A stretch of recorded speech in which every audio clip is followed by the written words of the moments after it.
Good morning. Welcome to Arlington Street Church, gathered in love and service for justice and peace. Welcome to the soul of Sunday. We are Unitarian Universalists. Ours is a historic faith with a progressive theology. We affirm the worth and dignity of every being and that we are all deeply interconnected. We are bound to one another not by creed, but by covenant. And we are called to answer the call of love with open minds, open hearts, and open hands. Whoever you are, those of all nations, all creeds, all colors, all kinds of love, you are welcome here.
As we gather, we acknowledge that Arlington Street Church occupies the ancestral homeland of the Massachusetts.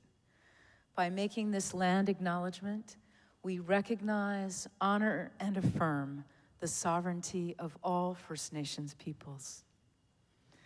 Dear ones, once again, we are all in one room, together while apart and closer than ever. It means the world to me to see you in your Hollywood squares. Thank you. Thank you, tech team, Art Nava, Kem Moorhead, Matt Malakowski, Richard Bruce, Sandy Dixon, Frank Lee. We are so grateful. And thank you to our musicians today, Director of Music Mark David Buckles and Beck Zecker, Cheng Cheng, Daniel Rosenzweig, Hannah Shanefield, and Julie Metcalf. And a surprise, Joe Della Penna. For those of you who are new to Arlington Street, a very special welcome to you. Please take a moment now to fill out a connection card. The link is in the chat, and it includes the option to request a link to the recording of the sermon. Whether you've been coming here for years or today is your first time at Arlington Street, welcome home.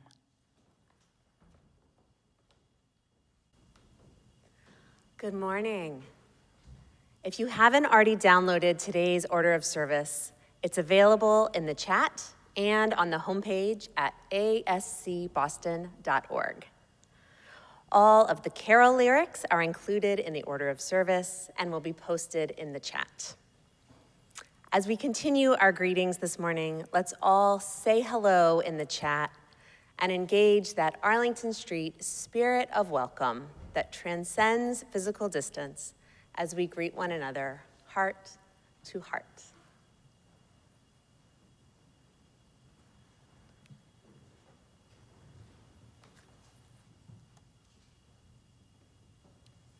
Today, as we mark the fourth Sunday in Advent, we light this candle for peace. We all know the story. It's very old. Scrooge was a stingy man and a hard taskmaster. But after his encounters with the spirits of Christmas past, present, and future, Scrooge awoke on Christmas Eve a changed person. The spirits of love, hope, joy, and peace entered and filled his heart. Dickens concludes his tale of redemption. "A Merry Christmas, Bob," said Scrooge with an earnestness that could not be mistaken as he clapped him on the back. "A merrier Christmas, Bob, my good fellow, than I have ever given you for many a year. I'll raise your salary and endeavor to assist your struggling family. I'll raise your salary and discuss all affairs this afternoon over a Christmas bowl of smoking bishop, Bob. Make up the fires and buy another coal scuttle before you dot another I, Bob Cratchit." Scrooge was better than his word. He did it all, and infinitely more. And to Tiny Tim, who did not die, he was a second father. He became as good a friend, as good a master, as good a man as the good old city ever knew, or any other good old city, town, or borough in the good old world. Some people laughed to see the alteration in him, but he let them laugh and heeded them little, for he was wise enough to know that nothing ever happened on this globe for good at which some people did not have their fill of laughter in the outset. And knowing that such as these would be blind anyway, he thought it quite as well that they should wrinkle up their eyes in grins as have the malady and stress and less attractive forms. His own heart laughed, and that was quite enough for him.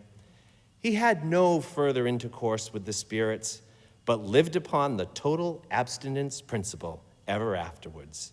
And it was always said of him that he knew how to keep Christmas well, if anyone alive possessed the knowledge. May that be truly said of us and all of us. And so, as Tiny Tim observed, God bless everyone.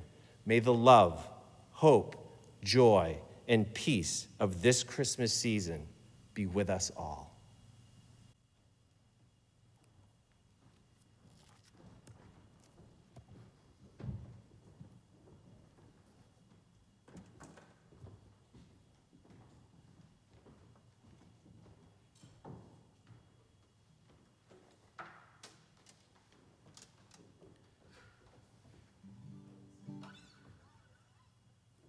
Good morning, everyone. I'm Mark David Buckles, Director of Music. Lovely to be with you and to sing some songs. This is one of my favorite ones to sing, Go Tell It on the Mountain, originally an African-American spiritual, and it's become a treasured Christmas carol for so many of us. A one, two, three.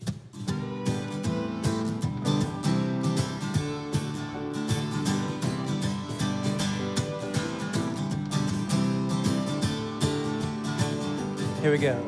Go tell it on the mountain, over the hills and everywhere. Go tell it on the mountain that Jesus Christ is born.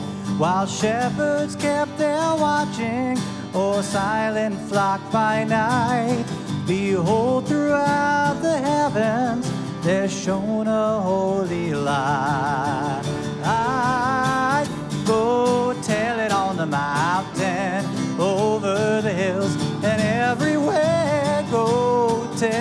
on the mountain that Jesus Christ is born. The shepherds feared and trembled when low above the earth rang out the angel chorus that hailed the baby's birth.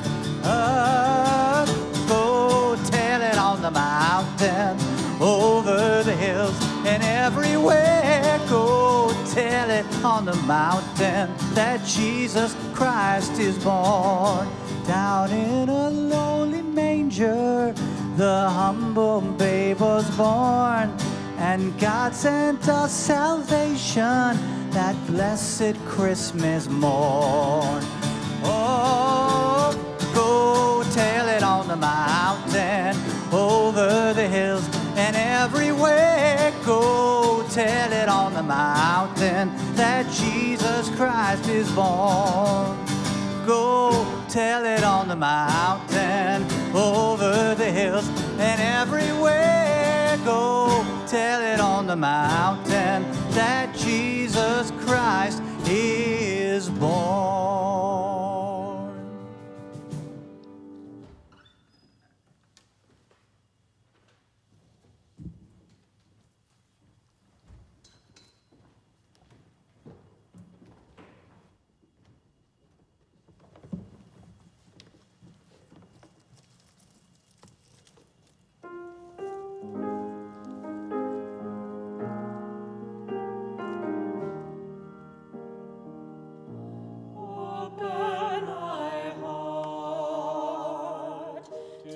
Sanctuary, all made holy, loved and true, with thanksgiving, I'll be a living sanctuary.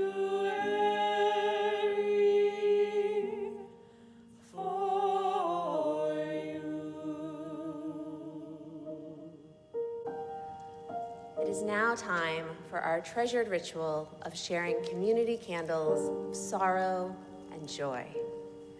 These candles were submitted on our website by the Friday evening deadline.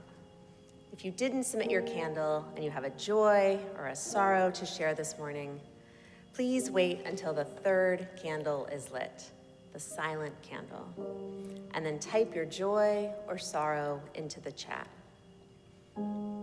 In addition to sharing our sorrows and joys this morning, let's reach out to one another in the week ahead, staying connected.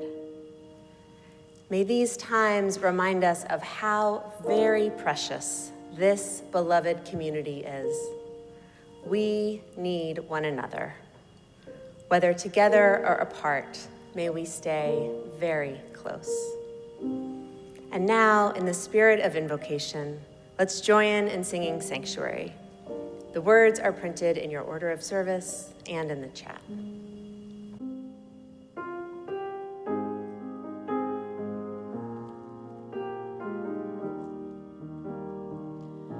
Open my heart to be a sanctuary, all made holy, loved and true, with thanksgiving, I'll be a living sanctuary for you. Some of us come today with heavy hearts. We open our hearts to you.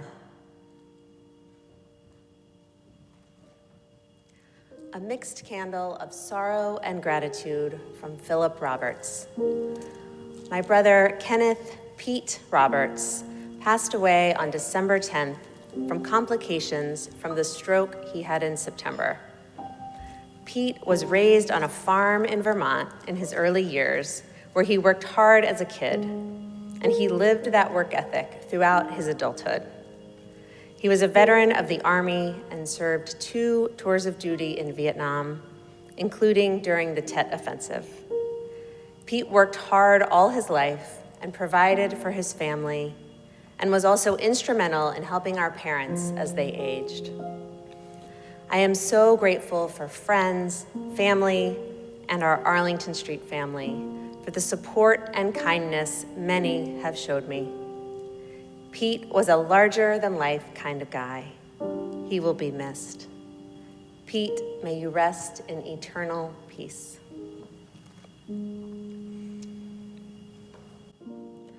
Our final candle of sorrow is from John O'Connor. My client, Jeremiah's mother, died of COVID a few days ago. Jeremiah asks in his Facebook post, please get vaccinated. Our thoughts and prayers go out to Jeremiah and his family.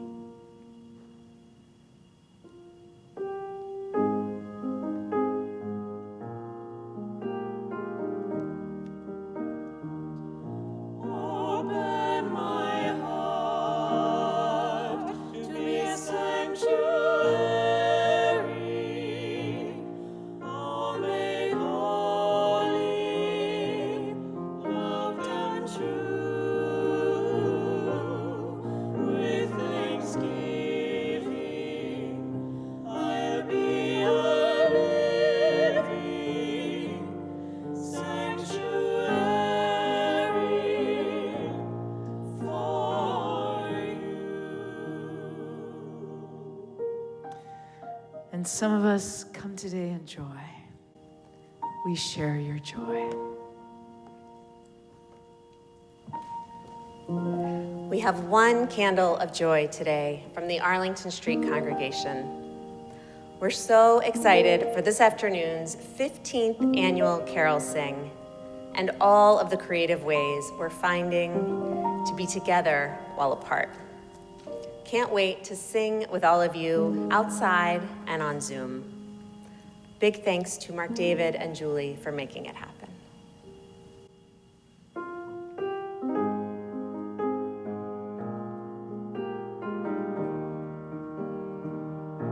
Open my heart to be a sanctuary, all made holy, loved and true. With thanksgiving, I'll be a living sanctuary for you. Open my heart to be a sanctuary, all made holy, loved and true. With thanksgiving, I'll be a living sanctuary for you.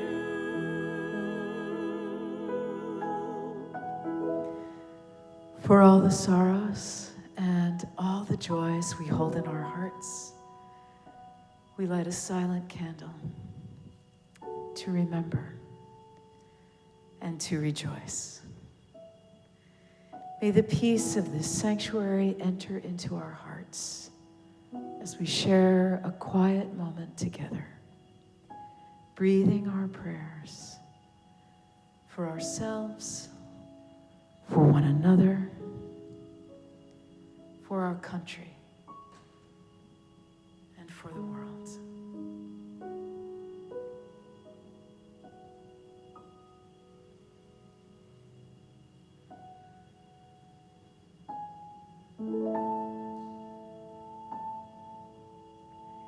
Amen.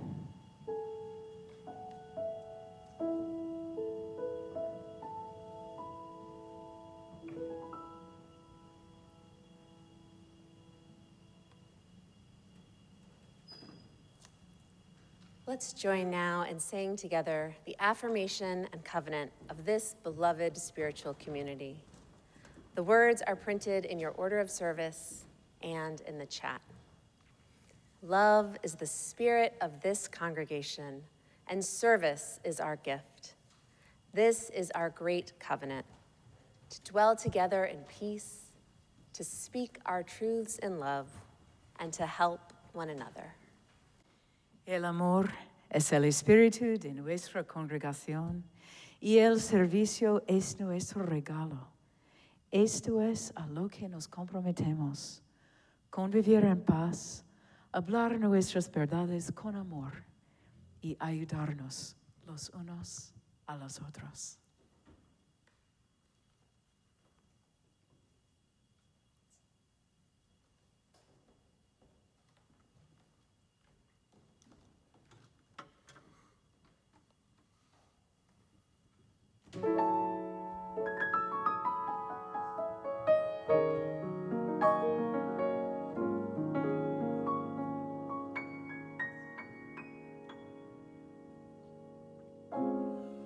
All through the year we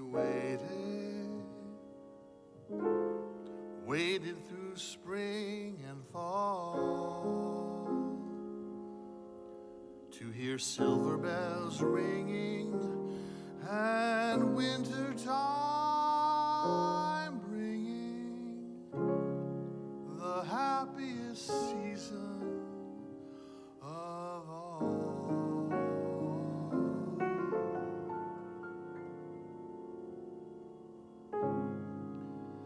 Chestnuts roasting on an open fire, Jack Frost nipping at your nose,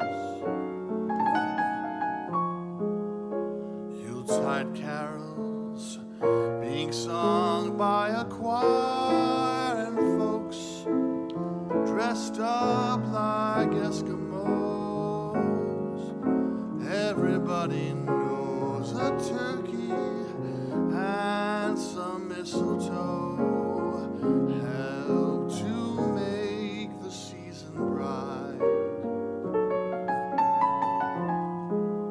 Tiny tots with their eyes all aglow will find it hard to sleep tonight. They know that Santa's on his way. He's loaded lots of toys and goodies on his sleigh. And every mother's child is gonna spy to see if reindeer really know how to fly. And so I'm offering this simple phrase to kids from 1 to 92. Although it's been said many times, many ways, Merry Christmas to you.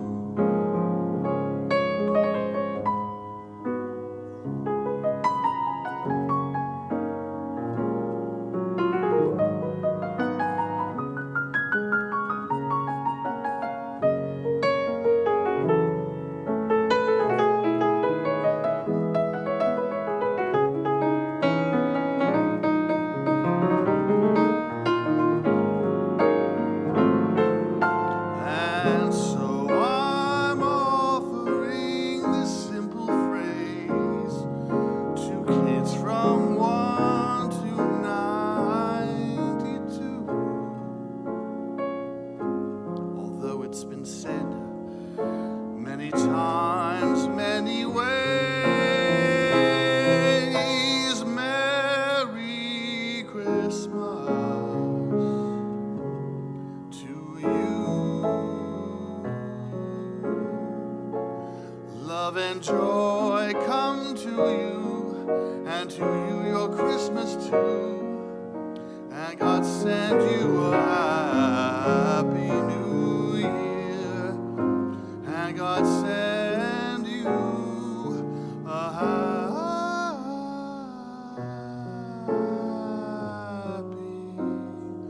New Year.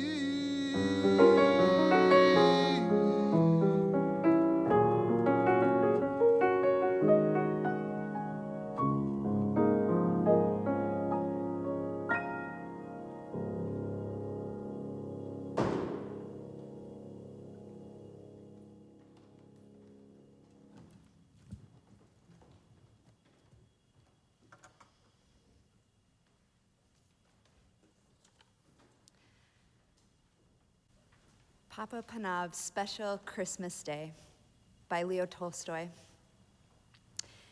It was Christmas Eve, and although it was still afternoon, lights had begun to appear in the shops and houses of the little Russian village, for the short winter day was nearly over. Excited children scurried indoors, and now only muffled sounds of chatter and laughter escaped from closed shutters. Old Papa Panov, the village shoemaker, stepped outside his shop to take one last look around. The sounds of happiness, the bright lights, and the faint but delicious smells of Christmas cooking reminded him of past Christmas times when his wife had still been alive and his own children little. Now they had gone. His usually cheerful face, with the little laughter wrinkles behind round spectacles, looked sad now. But he went back indoors with a firm step, put up the shutters and set a pot of coffee to heat. Then with a sigh, he settled on his big armchair. Papa did not often read, but tonight he pulled down the old family Bible. He read how Mary and Joseph, tired by their journey to Bethlehem, found no room for them at the inn, so that Mary's little baby was born in a shed. "Oh dear," exclaimed Papa, "for only they had come here, I would have given them my bed. I would have covered the baby with my quilt to keep him warm." He read on about the wise men who had come to see the baby, bringing him splendid gifts. Papa's face fell. "I have no gift I could give him," he thought. But then his face brightened. He put down the Bible, got up, stretched his long arms, and took down a small, dusty box and opened it. Inside was the perfect pair of tiny leather shoes. Papa smiled. They were as good as he remembered, the best shoes he had ever made. I should give him those, he decided.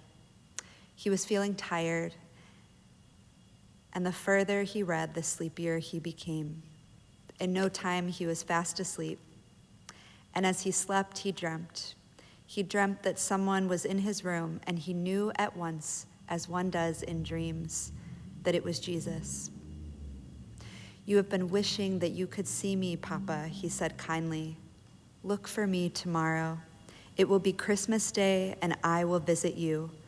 But look carefully. I will not tell you who I am." When at last Papa awoke, the bells were ringing, and a thin light was coming through. Bless my soul, it's Christmas Day. He stood up, stretched, and his face filled with happiness as he remembered his dream. Jesus would visit him. What would he look like? Would he be a baby? Would he be a grown man? Would he be a king? He must watch to recognize him. Papa put a special pot of coffee on for his breakfast, took down the shutters, and looked out the window. The street was deserted. No one was stirring yet, except for the road sweeper. He looked as miserable and dirty as ever, and well he might be. Who wanted to work on Christmas Day and in the cold and bitter freezing mist? Papa opened the door, letting in some cold. "Come in," he said. "Come in and have some hot coffee and warm up." The sweeper looked up, scarcely able to believe his ears. He was only too glad to put down his broom and to come in the warmth. His clothes steamed gently in the heat of the stove, and he clasped both hands around the comforting warm mug as he drank. Papa watched him, but his eyes kept going to the window. He didn't want to miss his visitor. "Expecting someone?" the sweeper finally asked. Papa told him about his dream. "I hope he comes," said the sweeper. "You've given me a bit of Christmas cheer that I never expected to have. I'd say you deserve to have your dream come true." When he had gone, Papa put on cabbage soup for his dinner, then went to the door again, scanning the street. He saw no one, but then he saw someone was coming. The girl walked so slowly and quietly, hugging the walls of shops and houses, that it was a while before he noticed her. She looked tired, and she was carrying something. As she drew nearer, he could see that it was a baby, wrapped in a very thin shawl. There was such sadness in her face, and in the pinched little face of her baby, that Papa's heart went out to them. "Won't you come in?" he said, stepping outside. "You both need a warm fire to rest."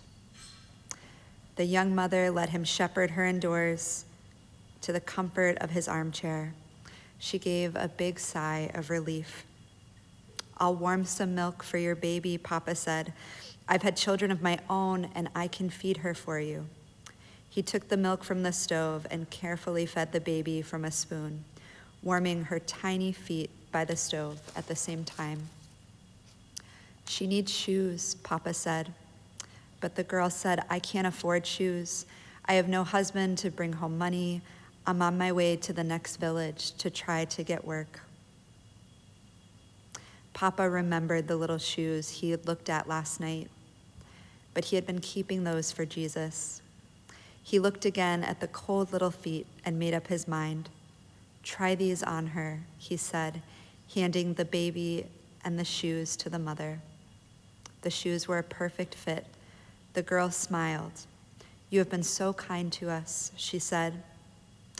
"May all your Christmas wishes come true." But Papa was beginning to wonder if his very special Christmas wish would come true. Perhaps he had missed his visitor. He looked up and down the street. There were plenty of people, but they were all faces that he recognized. They were neighbors going to call on their families. He wished them a happy Christmas. He saw people begging and hurried indoors to fetch hot soup and generous hunks of bread, hurrying out in case he missed his important stranger. All too soon, the dusk fell. When Papa went next to the door with his strained eyes, he couldn't make out any passers-by.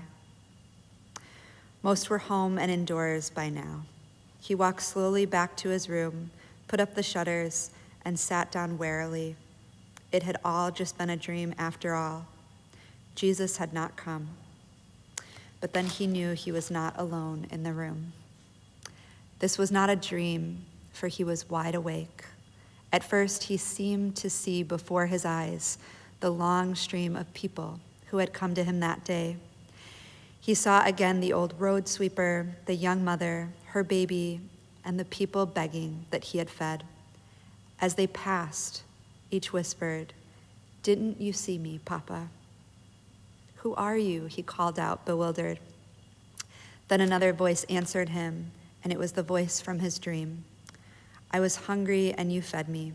I was naked, and you clothed me. I was cold, and you warmed me. I came to you today in every one of those that you had helped and welcomed." All was quiet and still. Only the sound of the big clock ticking could be heard. A great peace and happiness filled the room, overflowing Papa's heart until he wanted to burst out, singing and laughing and dancing with joy. "So he did come after all," was all he said. This Christmas, I'm thinking of the powerful love that drives those who tend to Jesus as a vulnerable baby. If this is a season when you have love and energy to give, I hope you can welcome others. If this is a season when you are vulnerable and in need, I hope you find yourself being welcomed and cared for. Merry Christmas.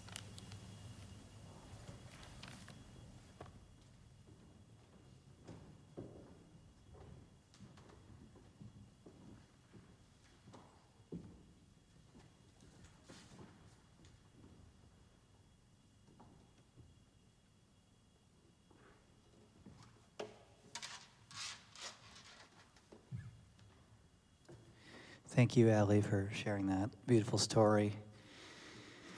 Our next carol is one of my favorites, with words by Christina Rossetti and a tune by Gustav Holst. It's a reminder, kind of like in that story, that the story of Jesus' birth is the story of poor immigrants with no place to go. It's a story of a young unwed mother and in the cold. And what are we going to bring to those people? Not just in that story, but in our stories today.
Midwinter, frosty wind made moan. Earth stood hard as iron, water like a stone. Snow had fallen, snow on snow, snow on snow. In the bleak midwinter, long ago, Christ, a homeless stranger, so the Gospels say, cradled in a manger and a bed of hay. In the bleak midwinter, stable place sufficed. Mary and her baby, Jesus Christ. Oh, what can I give him, poor as I am? If I were a shepherd, I would bring a lamb. If I were a wise man, I would do my part. Yet what can I give him? Give my heart.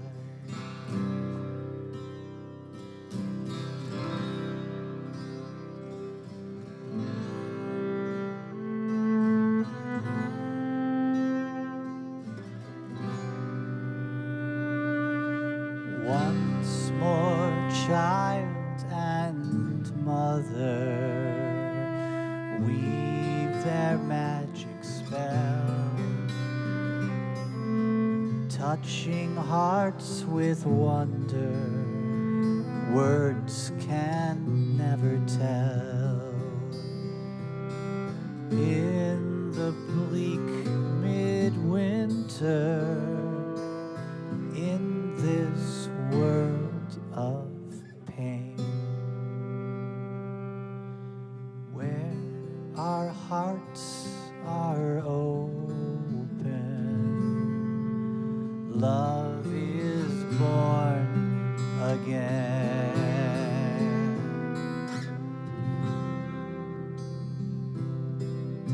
Where our hearts are open,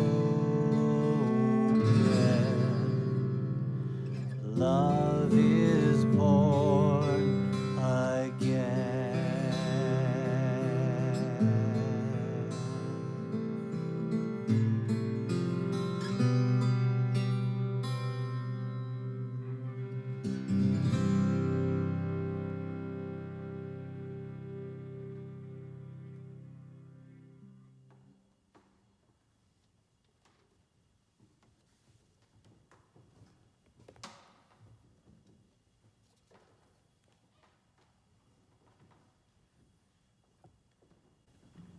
In the Polar Express, American writer and illustrator of children's books, Chris von Allsburg, recounts the tale of a young boy who boards a mysterious train on Christmas Eve, bound for the North Pole.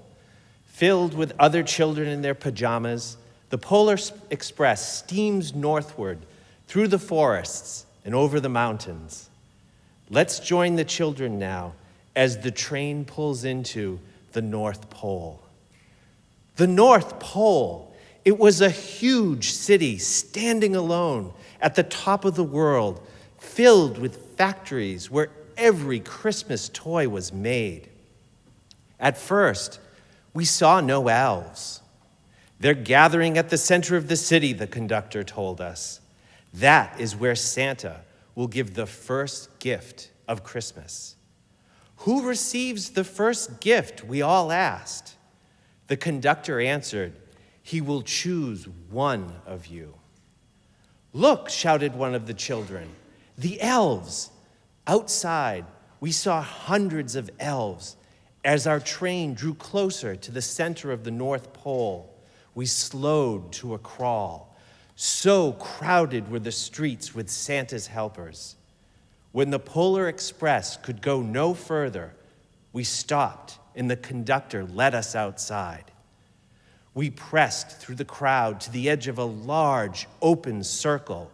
In front of us stood Santa's sleigh.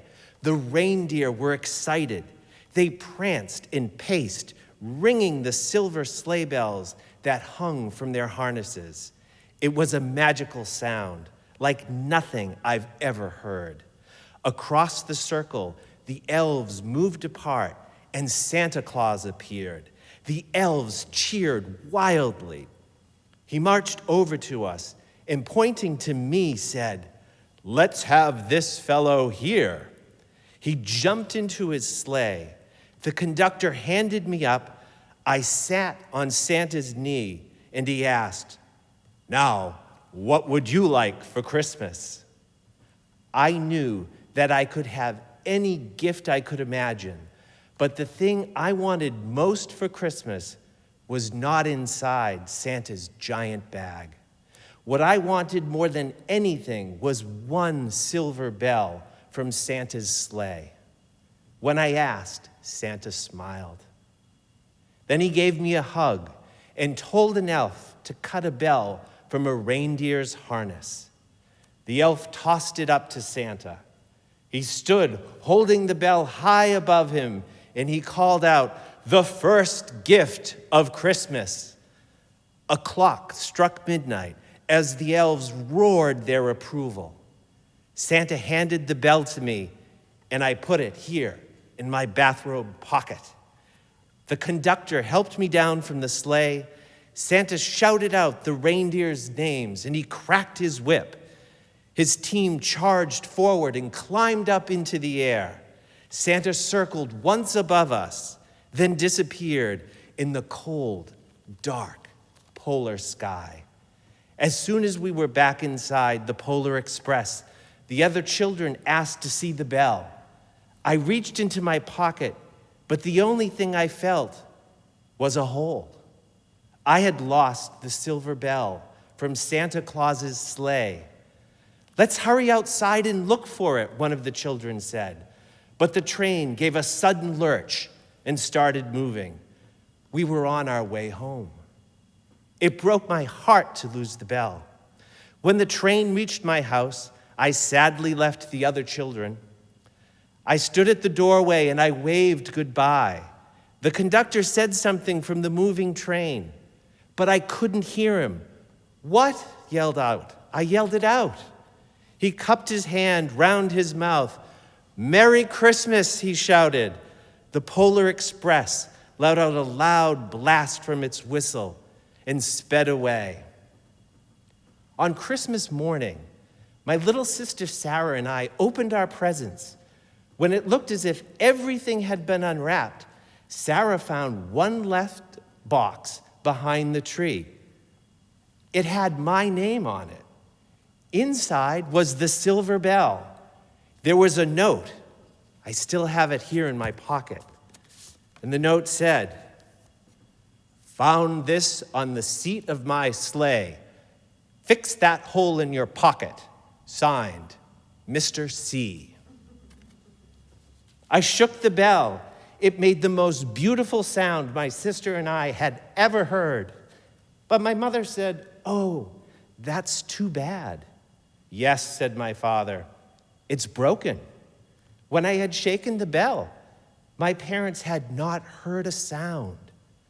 At one time, most of my friends could hear the bell, but as the years passed, it fell silent for all of them. Even Sarah found one Christmas that she could no longer hear its sweet sound. Though I've grown old, the bell still rings for me as it does for everyone who truly believes.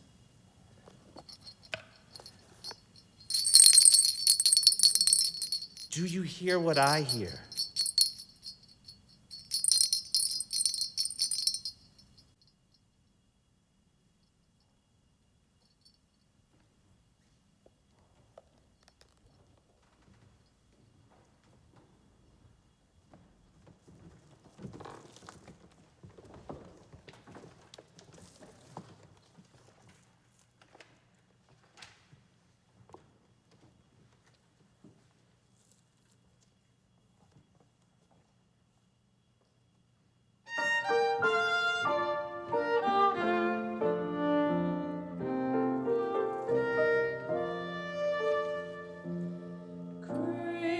Christmas makes you feel emotional. It may bring parties or thoughts devotional. Whatever happens or what may be,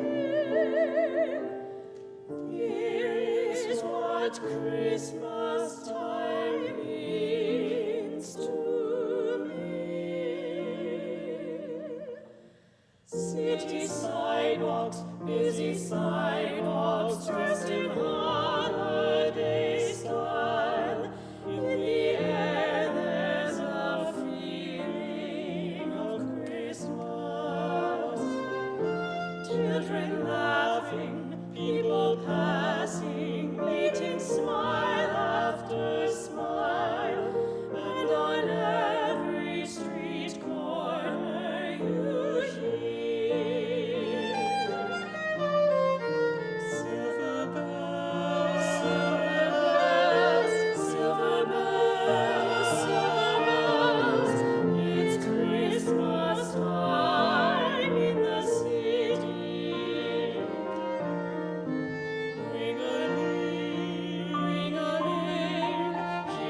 bright red and green, as the shoppers rush home with their treasures. See the snow crunch, see the kids bunch, this is Santa's big scene, and above all this bustle you sheen. Silver bells, silver bells, silver bells, it's Christmas time in the city. Ring-a-ling, ring-a-ling, hear them ring.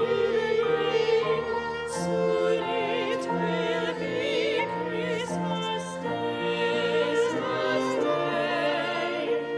Soon it will be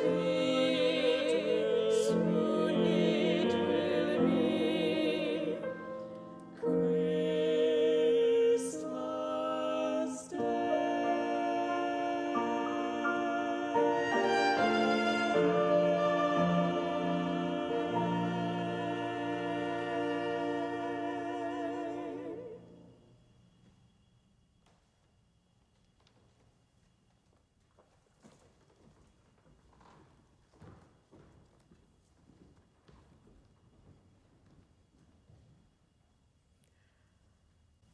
I love this story from Margaret Renkel and have been eager to share it with you from the moment I read it. It comes from her new book called Graceland at Last, Notes on Hope and Heartache from the American South. It was 1994, 1 week before Christmas, when my not quite 3-year-old spied a shopping mall Santa and insisted on paying him another visit. I tried to demur. I tried to deflect. His official Santa visit had taken place weeks earlier. This trip to the mall was just a chance to escape the gloom that was Nashville in December, to wear out those busy toddler legs in a place where it wasn't raining and cold. We planned to ride a few escalators and throw a few pennies in the fountain.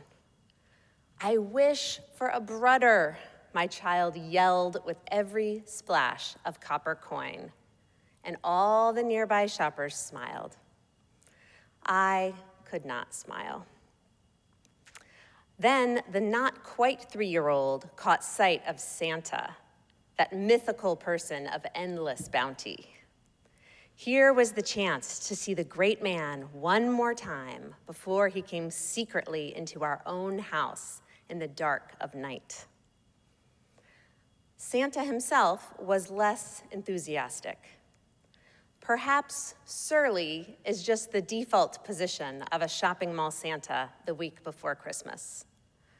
When my boy held up his arms for a boost into the big man's lap, Santa simply looked at me. Finally, I did the hoisting myself. Ho, ho, ho, Santa said. There was no exclamation point after that last ho. My son smiled beatifically, confident in Santa's love and largesse. I yike a golden trumpet, he announced. Behind him, I gave a tight-lipped shake of my head. Santa did not meet my eyes. I yike a pitchfork, my child continued, a real pitchfork. Now I was sending desperate semaphores toward the man with the bag. Please, no, my eyes begged. Please tell him he can't have a pitchfork for Christmas. Santa ignored me. Have you been a good boy this year? He asked. Yes, yes, my son nodded. Then of course you can have a golden trumpet, Santa said. Of course you can have a pitchfork for Christmas. He looked at me. The expression on his face, even all these years later, is hard to describe. It looked for all the world like revenge. I should have seen the whole thing coming. A year earlier, 2 days before Christmas, a black and orange moving van had pulled up in front of our house and the next door neighbor's house too. A truck so large it spanned both lots.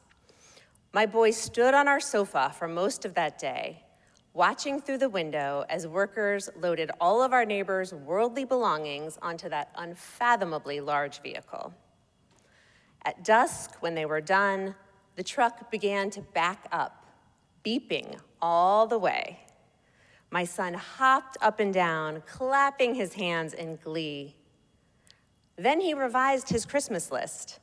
It suddenly consisted solely of a black and orange truck that beeped in reverse. By the grace of God and Toys R Us, Santa found one.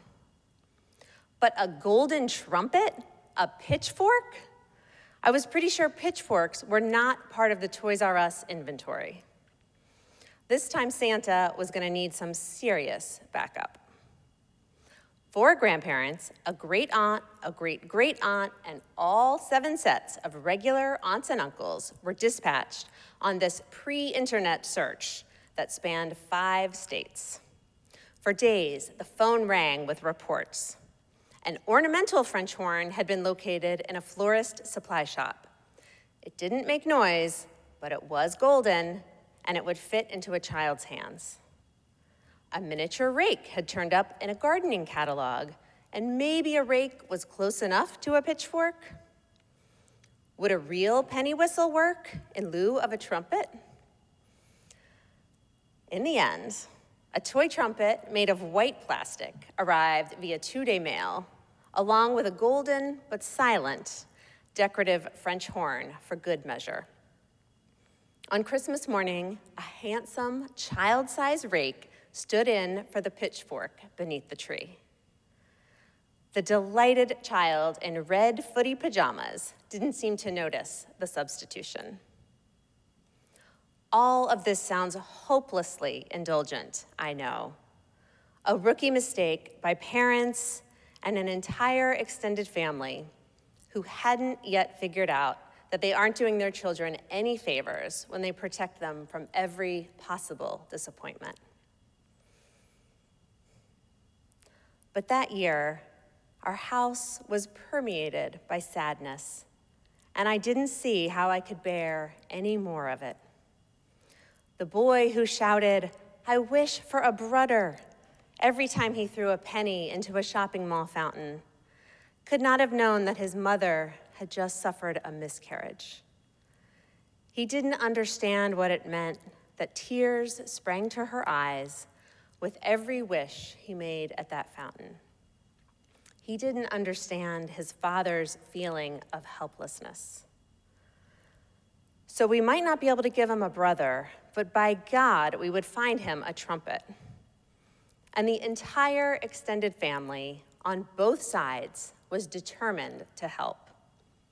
Together, we would find that child something that passed for a pitchfork, even if it meant paying too much for mail-order garden equipment. That was 25 years ago, and the not-quite 3-year-old is now a man. All but one of his grandparents are gone, and both great aunts too. Even the shopping mall is gone. But not everything is gone. I didn't know it in 1994, but my firstborn would eventually get his wish for not one brother, but 2. The aunts and uncles who loved him then still love him now. And next summer, they will gather for his wedding. They will stand behind him as he begins a new life and a new family. A reminder that that new little family is not alone in the world. Their loved ones will be there to see them through, no matter what comes their way. Every year, I find myself thinking of that Christmas when a surly Santa gave our entire clan a chance to surround our family with love. The chance, collectively, to keep the magic alive for one little boy, with a sad mother and a bewildered father who didn't know how to help the sadness. It was not the happiest Christmas of my life, and it was not the grandest, but it is the one I won't ever forget.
What child is this who laid to rest on Mary's lap is sleeping, whom angels greet with anthem sweet, while shepherds watch our keeping?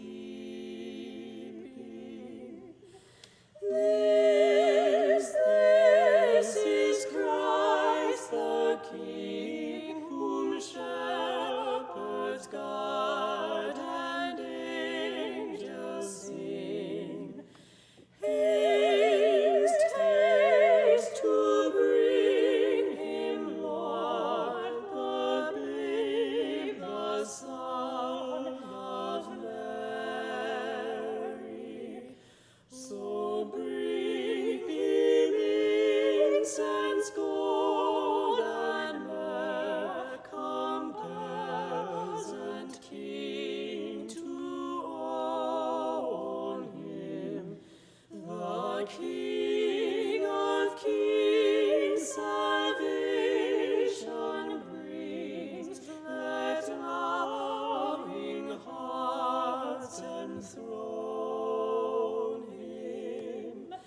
This is the song on high, the Virgin sings her lullaby. Joy, joy, for Christ is born, the babe, the Son of Mary.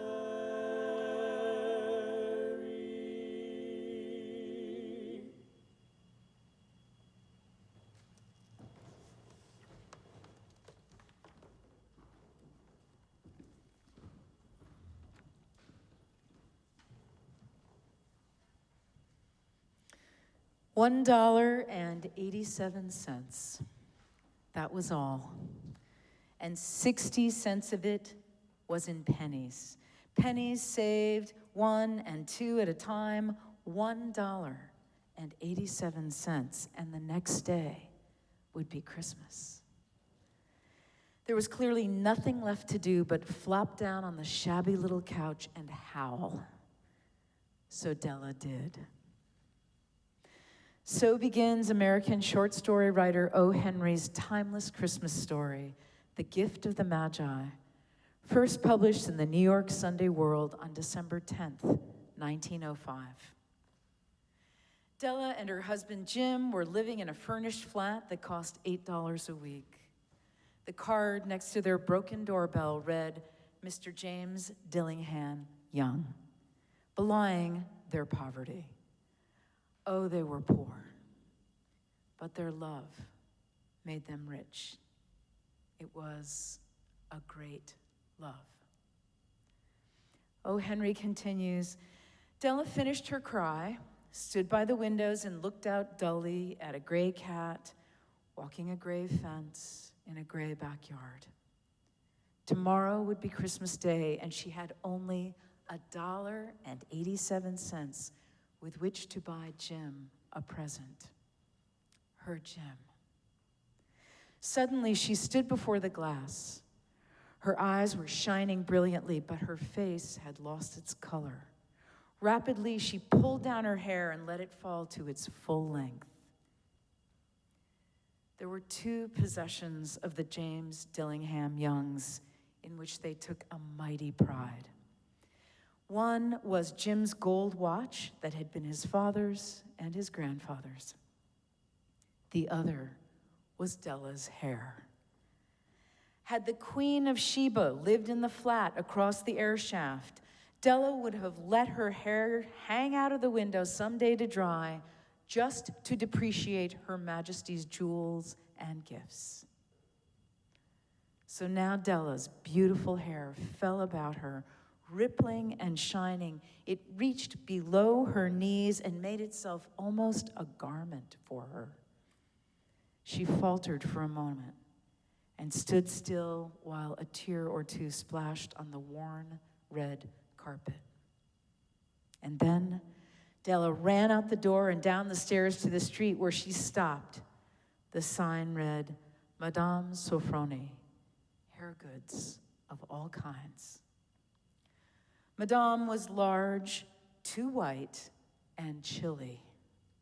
Will you buy my hair? Asked Della. $20, said Madame, lifting the mass with a practiced hand. Give it to me quick, said Della. She left without a backward glance and spent the next 2 hours ransacking stores, turning them inside out for Jim's present. She found it at last. It surely had been made for Jim and no one else. There was none other like it. It was a platinum fob, simple and chaste in its design, a chain properly proclaiming its value by substance alone and not by meretricious ornamentation, as all good things should. It was even worthy of the watch. As soon as she saw it, she knew it must be Jim's. It was like him. Quietness and value, the description applied to both. $21 they took from her for it, and she hurried home with the 78 cents. With that chain on his watch, Jim might be properly anxious about the time in any company. When Della reached home, her intoxication gave way to a little prudence and reason. She got out her curling irons and lighted the gas and went to work repairing the ravages made by generosity added to love. And then Della doubled the fob chain in her hand and sat on the corner of the table near the door.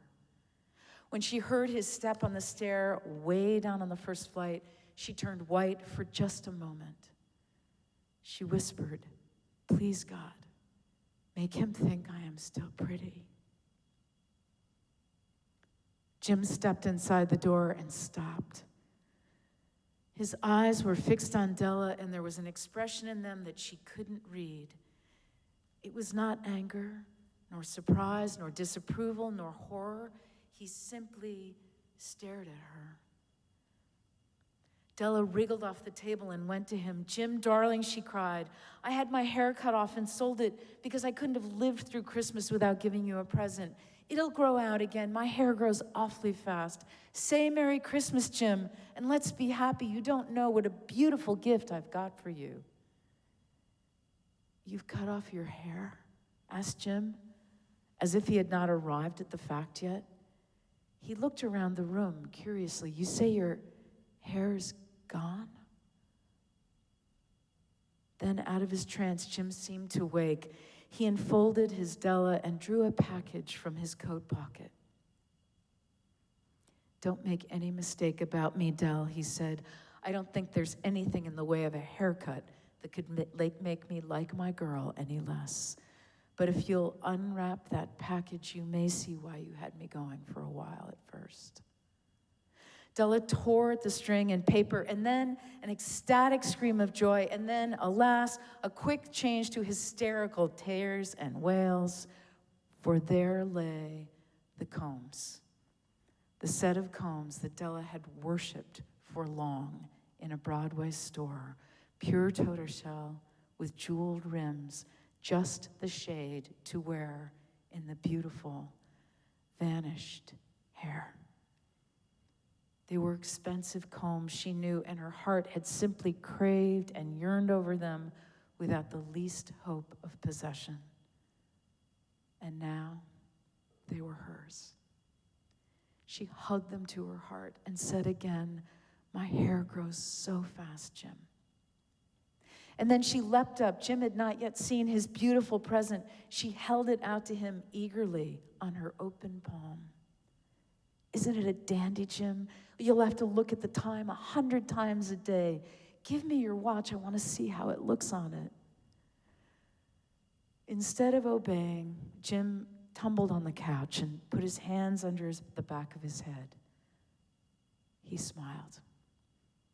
"Dell," he said, "let's put our Christmas gifts away and keep them a while. They're too nice to use at present. I sold the watch to get the money to buy your combs. And now, suppose we eat some dinner." O. Henry concludes this magical tale. The Magi, as you know, were wise men, wonderfully wise men, who brought gifts to the babe in the manger. They invented the art of giving Christmas presents. Being wise, their gifts were no doubt wise ones. But in a last word to the wise of these days, let it be said that of all who give gifts, this young couple, these two, were the wisest. Of all who give and receive gifts, such as they are the wisest. They are the Magi. Beloved spiritual companions, the Magi brought valuable gifts, but love was not among them. At Christmas time and always, may we remember that love is our greatest gift. Love makes us rich. May we add to our love generosity, and may we share this great love. Amen.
cheer, good cheer we hear all over the town, in carols of merriment up street and down. Glad music attends this joyous day, as sadness and sorrow to pleasure give way. Come in from the cold and weather outside, step into the warmth and the fire to abide. Join neighbors and friends, come strangers as well, to celebrate a gladsome Noel. Let all who have breath on this glorious day, in full-voiced excitement exultantly say, good luck and good health to all who are near, that riches and blessings will follow all year.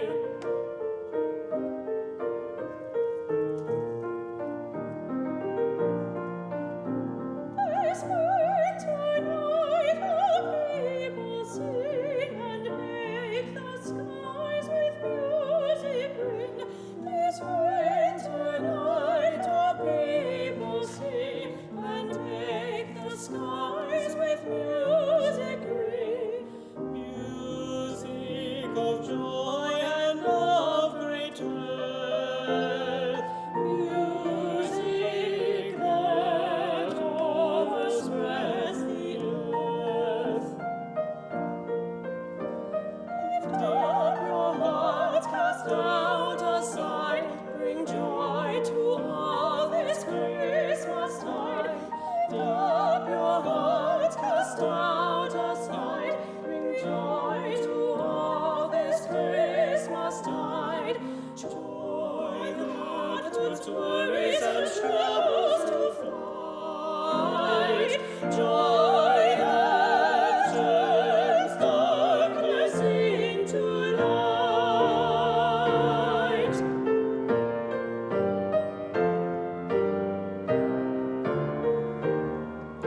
This winter night all people sing and make the skies with music ring.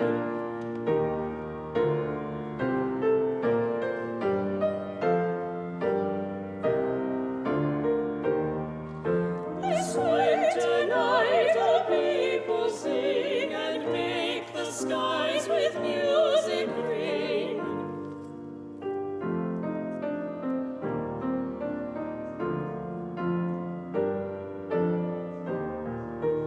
Music of joy and of great mirth.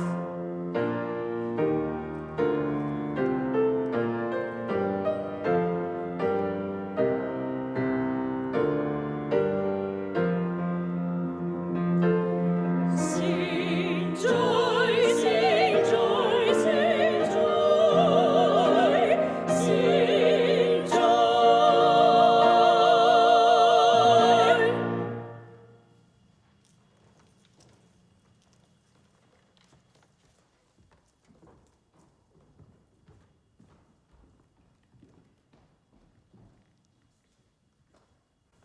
So beautiful. Thank you all. Friends, our generosity continues to be astounding. Thank you for your commitment to our staff, our building, and our beloved spiritual community. I'm looking forward to flying home on Christmas Day and celebrating with my whole family this year. My parents, 2 siblings, their spouses, and my 3 nieces and 1 nephew. In the Robbins family, we have an extravagant tradition of Christmas gift giving. When we grew to 11 people, we initiated Secret Santa, each of us buying gifts for just one person. The problem was that my sister and I just couldn't stand not giving gifts to each other. And I kept seeing all these things I wanted to get for the little ones. Of course, we couldn't leave out the spouses, and then there were my parents. So now we have Secret Santa as well as buying gifts for each other. The more presents, the better. I reminded Kim this week of our tradition of making a Christmas gift to the church. She was delighted, as am I. In the midst of buying all of these presents for family and friends, it only stands to reason that we would make a beautiful gift to our beloved spiritual community. We agreed on $500 apiece and are giving it with great joy. Merry Christmas to each and every one of you. Merry Christmas to us.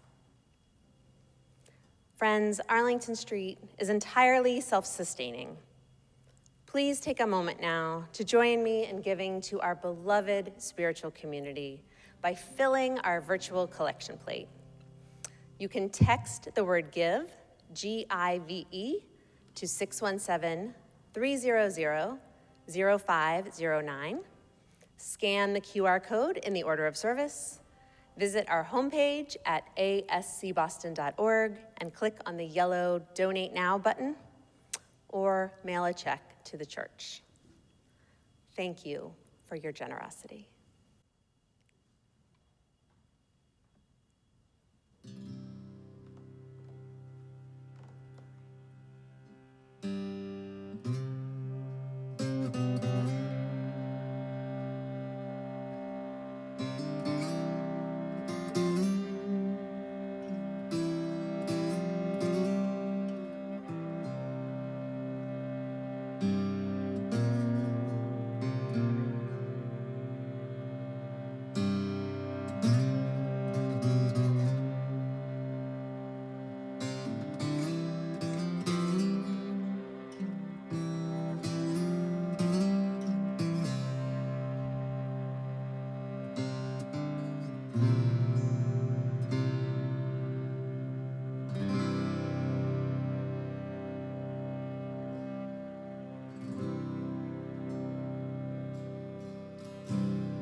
our weekly gatherings in the Zoom room for loving kindness, meditation, poetry, a tea party, yoga, and writing are continuing through the holidays.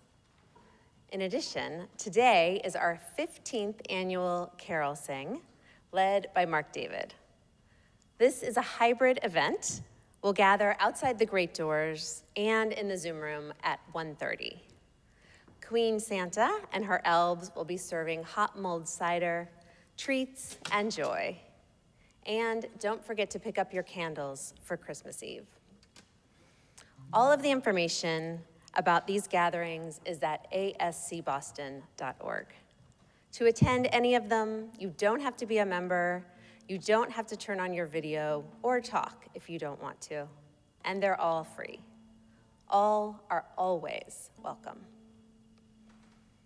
On Friday evening, we'll gather at 7 and 9 on Zoom for Christmas Eve by candlelight. Art Nava, our wildly creative tech team lead, is at it again.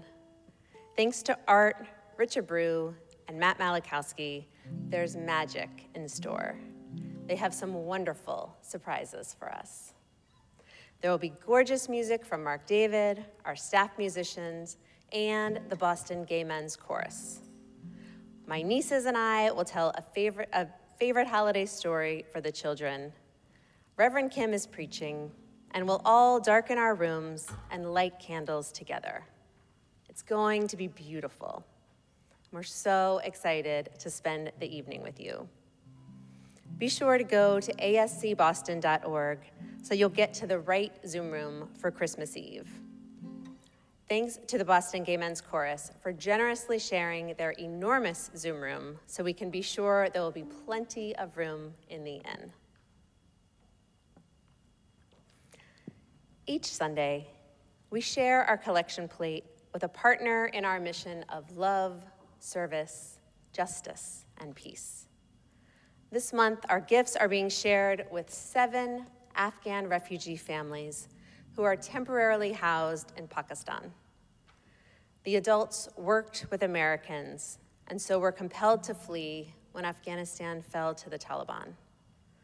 After so much terror, let's help make their lives a little easier. Please text the amount you want to give and the word share to 617-300-0509. Detailed instructions are in the chat. Thank you for your generosity. Following the service, everyone is welcome to join in a virtual coffee hour. If you'd like to participate, please answer yes to an invitation that will appear on your screen, inviting you to a breakout room conversation. If you are here from out of state, breakout room number 1 is just for you. Just chat Kem, K-E-M, on the tech team to let her know you'd like to join breakout room 1, the Come From Away breakout room. Thank you to all who joined in today's service and all who made it possible.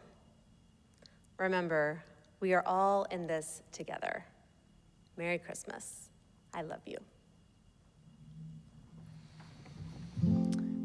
Our closing hymn is another one of my favorites, Angels We Have Heard on High. I hope you'll sing along.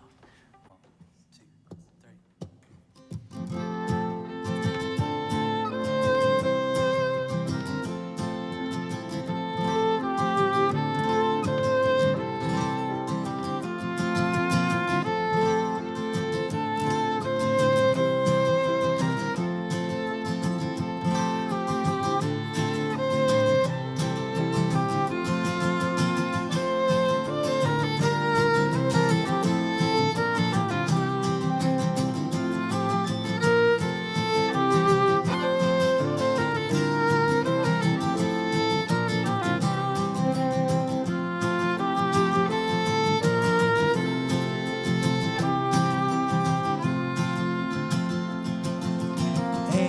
Angels we have heard on high, sweetly singing o'er the plains and the mountains in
Mary, Joseph, lend your aid while we raise our hearts in love.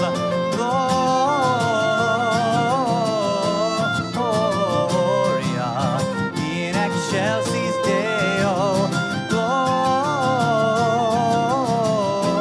Gloria in excelsis Deo.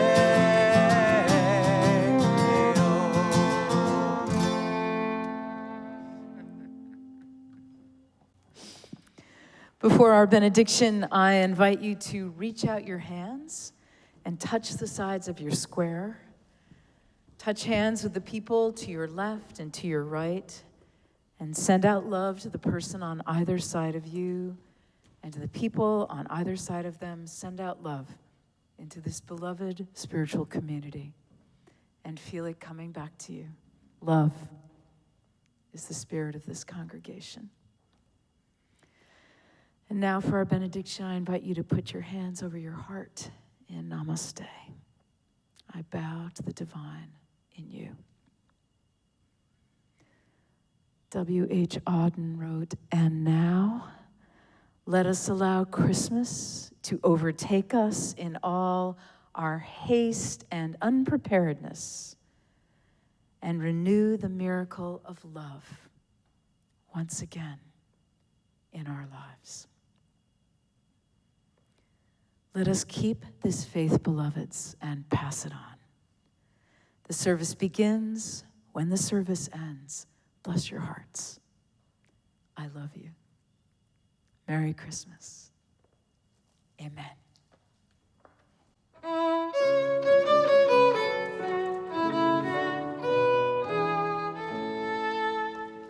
We wish you a Merry Christmas. We wish you a Merry Christmas. We wish you a Merry Christmas and a Happy New Year. Good tidings we bring to you and your King. Good tidings for Christmas and a Happy New Year.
please visit ascboston.org for more information about this historic Unitarian Universalist congregation.